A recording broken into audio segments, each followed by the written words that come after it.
Na primeira parte desse problema, nós estudamos essa função limitada ao trecho que vai do instante 15 ao instante 20. Agora, na segunda parte, a gente vai estudar o que acontece com essa função no trecho limitado entre o instante 20 e o instante 35.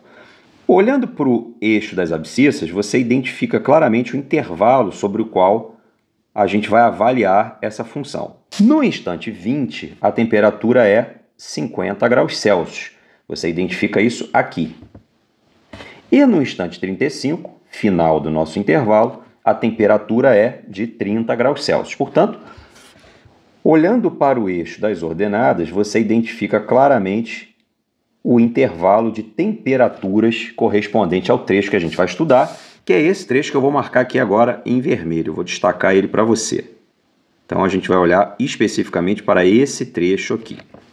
Perceba que só essa análise que a gente fez inicial já nos deu a resposta das duas primeiras perguntas. Qual a temperatura da substância quando T igual a 20? Resposta, 50 graus Celsius.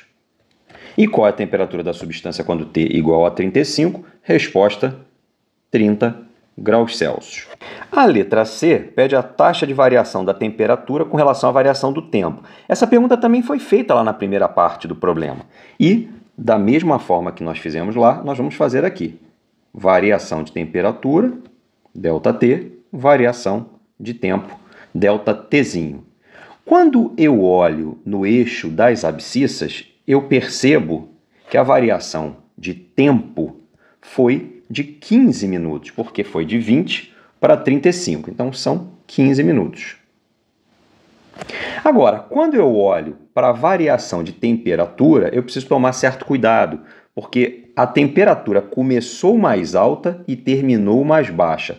Ela começou valendo 50 e terminou valendo 30. Portanto, a variação é negativa. Então, houve uma variação de menos 20 graus Celsius. Essa divisão não vai dar um número inteiro e nem um decimal finito. Então, o que nós vamos fazer é simplificar o 20 e o 15 por 5, e aí a gente vai obter menos 4 terços. Que se você passar para a forma decimal, vai dar menos 1,333333, que é uma dízima periódica. Esse resultado tem uma unidade, que é graus Celsius por minuto, que eu posso representar também, se eu quiser, dessa forma aqui, ó.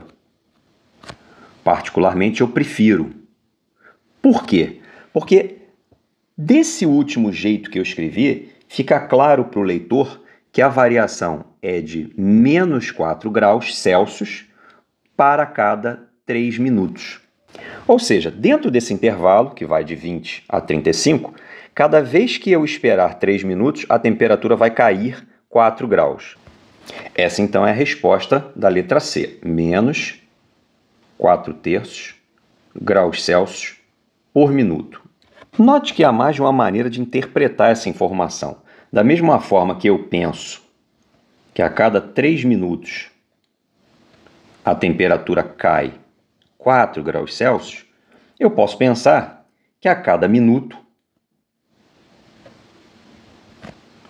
a temperatura cai 4 terços de graus Celsius. Por quê? Porque eu dividi o tempo por 3, consequentemente, a temperatura, a variação de temperatura também será dividida por 3. Mas por que isso funciona?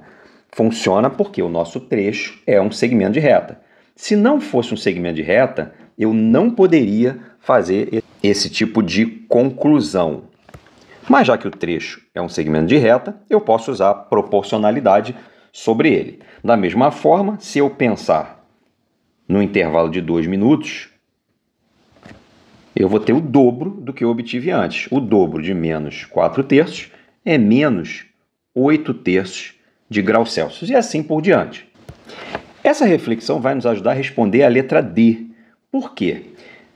No instante 20, a temperatura era de 50 graus Celsius. É a resposta que nós demos para a letra A. Só que agora, na letra D, a pergunta é qual a temperatura no instante 22. Então, se eu avancei no tempo 2 minutos, a temperatura vai cair 8/3 de grau Celsius.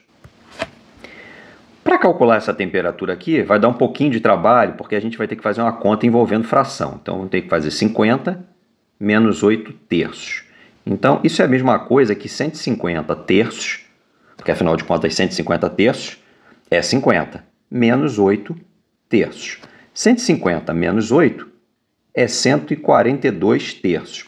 É estranha essa representação, mas é essa a temperatura em graus Celsius. Então, vamos colocar essa resposta aqui. 142/3 de graus Celsius. Agora a gente precisa descobrir a temperatura no instante 30. Para resolver a letra E, para responder essa pergunta, eu vou de novo recorrer à proporcionalidade. Se em 1 minuto a temperatura cai 4/3, em 10 minutos, perceba que eu estou multiplicando 1 por 10, a temperatura vai cair 40/3 de graus Celsius, porque eu estou multiplicando menos 4/3 por 10 e estou achando menos 40/3. Então, mais uma vez, eu vou usar o 20 como referência. No instante 20, a temperatura é 50 graus Celsius. Então, no instante 30, a temperatura será... Bom, para isso, basta eu perceber que do 20 para o 30 houve um aumento de 10 minutos. Se houve um aumento de 10 minutos, a gente sabe que para cada 10 minutos há uma redução na temperatura de 40/3 de graus Celsius. E aí, de novo, para calcular essa temperatura, a gente vai ter que fazer 50 menos 40/3. De novo, eu vou igualar os denominadores. E o resultado dessa subtração vai ser 110/3 de graus Celsius. Vou escrever essa resposta aqui. 110/3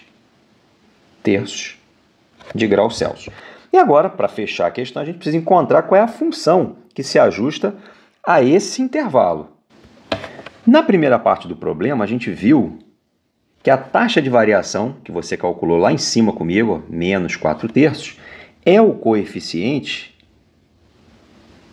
que multiplica a variável tempo.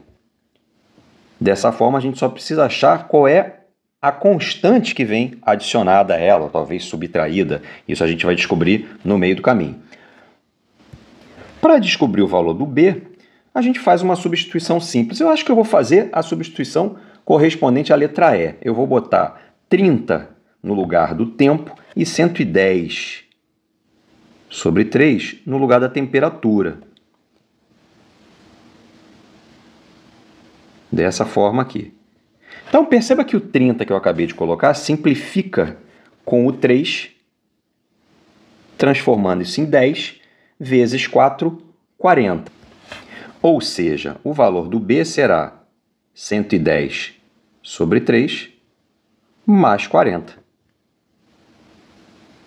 E isso vai dar 120 com 110, 230/3. Dessa forma, a gente conclui que no lugar do B, aqui, basta a gente escrever 230/3, e essa é a função